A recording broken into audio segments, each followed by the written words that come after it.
Salut, j'avais envie de vous faire une petite vidéo de react par rapport à la délicieuse parodie du Grand Cactus de la chanson Troisième Sexe d'Indochine, donc la version de reprise avec Christine and the Queens. Si vous ne savez pas de quoi je parle, allez voir, tapez Indochine, Grand Cactus, polémique, transphobie, et vous verrez de quoi il s'agit. Alors ici, il ne s'agit pas de cinéma, mais quand même de médias, et je trouvais ça assez important en fait de revenir là-dessus.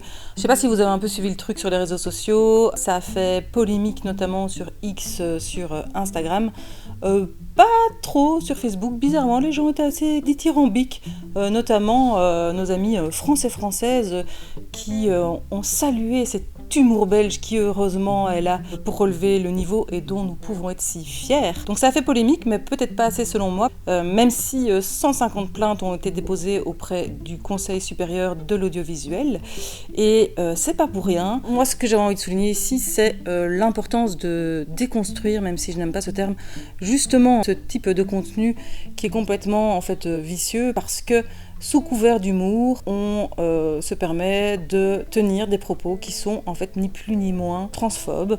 Et justement, cette transphobie, elle est assez camouflée, assez dissimulée, sous des vannes qui paraissent gentilles et en fait complètement ordinaires. Alors ici, si on se penche un peu sur la mécanique comique, on se rend compte que pendant plus de 2 minutes, il tire sur un même ressort, qui est de caricaturer les propos des personnes transgenres, en les faisant toutes passer pour des xénogenres. Sauf qu'ici, on l'applique à toutes les personnes transgenres, donc à une minorité qui est oppressée, qui est souvent discréditée, qui est souvent victime de violences, et c'est extrêmement problématique de la part du service public de diffuser ce genre de contenu.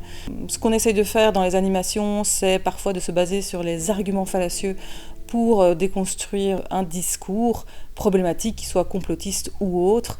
Ici, on est clairement sur l'argument de l'homme de paille, c'est-à-dire on caricature les propos de l'adversaire, on s'en moque.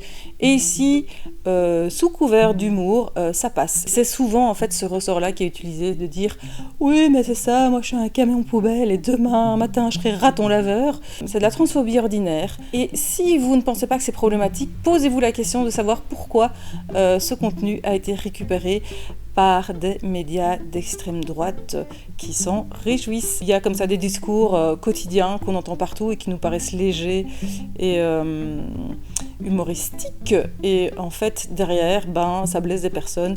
Voilà, on en veut pour preuve les nombreuses réactions, et notamment des personnes qui ont participé à Drag Race. C'est quand même fou de voir que la RTBF réussit la prouesse de se faire côtoyer dans ses programmes une émission comme Drag Race, et après de la flinguer en 2 minutes avec ce genre de sketch. Je vous embrasse, bisous.